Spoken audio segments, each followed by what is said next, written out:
Alrighty, I'm going to be playing Ys Origin again. And I say again, primarily because I'm actually playing this game, uh, or I'm playing like the second character. And this is after I have already beaten Ys 1 and 2 Chronicles Plus.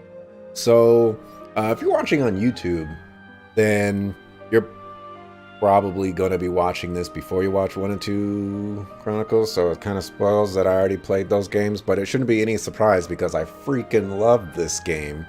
It was a very, very big surprise how much I actually like this game. So I decided, you know what, after playing Ys 1 and 2 Chronicles, there were some questions that I had in regards to the story and things that were happening.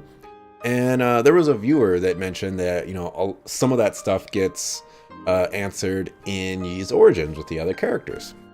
So I had some lingering plans to play the other characters after I had beaten Kingdom Hearts and Tales of Vesperia.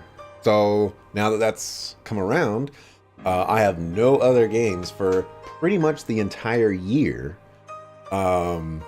As far as you know, like new releases coming out, aside from Trails of Cold Steel 3. So I have a lot of time to actually get more into this Ys franchise run that's most likely going to be a definite thing because I'm really liking the game. So anyways, I talked too much about that. So I'm going to be playing Hugo for this particular one, and I'm probably going to do something a little bit different here.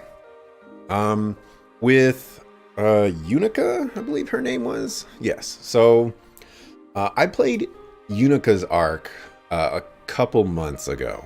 So the first order of business is I'm going to be extremely rusty, and I'm probably going to be relearning things a little bit, and that's going to be its own separate challenges. The second thing is I'm gonna treat this one a little bit differently. On the Twitch side, you could see me run through all the dungeons and the new content. I don't know if there's any new content again.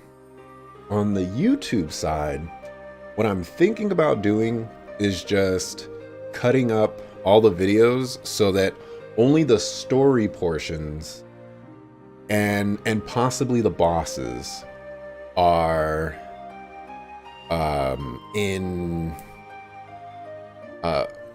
can only be viewed, basically. That way you don't have to see me run through the same dungeons and things like that with this character.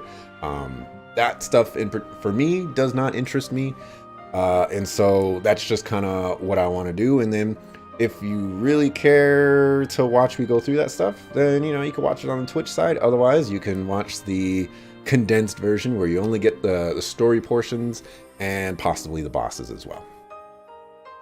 So that's all the updates that I have for this Hugo arc. I'm probably going to do that for the third character down there. I have plans to play the game with that character too. So without further ado, let's play Hugo.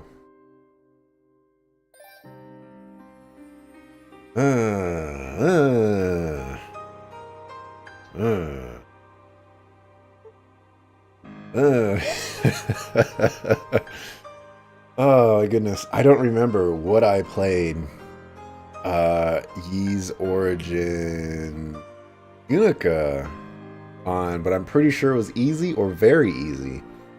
And you know, there was a viewer, you know, I'll mention this, there was a viewer for Kingdom Hearts 3 that wasn't particularly happy that I didn't play it on like proud difficulty, which is like the hardest difficulty or the second hardest difficulty or whatever. And you know, for the most part, I don't really play games for the challenge. There are some games where I have played it on the hardest difficulty before, such as Divinity Original Sin 2, such as Pillars of Eternity 2. There are games out there where I will play them on the hardest difficulty. And you know, that can be fun. There is some enjoyment out of that. But for the most part, I actually just like, you know, experiencing the story.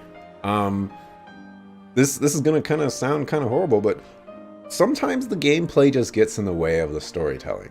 And when you play on the hardest difficulty, it can get to the point where you might not want to experience the story anymore because the game is so difficult. In fact, I ran into that issue with Kingdom Hearts Chain of Memories. There was a boss where I had fought him maybe like 15 times. Keep in mind, this was on the easiest difficulty, by the way, as well. I had fought him like 15 times, and it just felt like he was cheating, you know. It didn't feel like a fair fight, and I never wanted that fight to be difficult, but for some reason it was just really, really difficult. And it just got to the point where I was like, you know, how many more attempts do I got to give this before I just set the game down? Fortunately, once I said that, I actually beat him that attempt, but I guess it's just one of those situations where there are times and moments where I want to be challenged by difficulty. I played New Game Plus, Trails of Cold Steel 1 and 2 on Nightmare difficulty. It was actually a lot easier than I thought it would be, but there are times and places where I'll play on the highest difficulty, but for the most part, and especially in a situation like this, I want to play on a difficulty where I can just kind of breeze through the game, experience the story, and especially if I'm going through a lot of the same dungeons, I don't want to be in a position where I'm stuck. So for that reason, for that long-winded reason, I'm going to be playing on just easy. We'll go with just easy.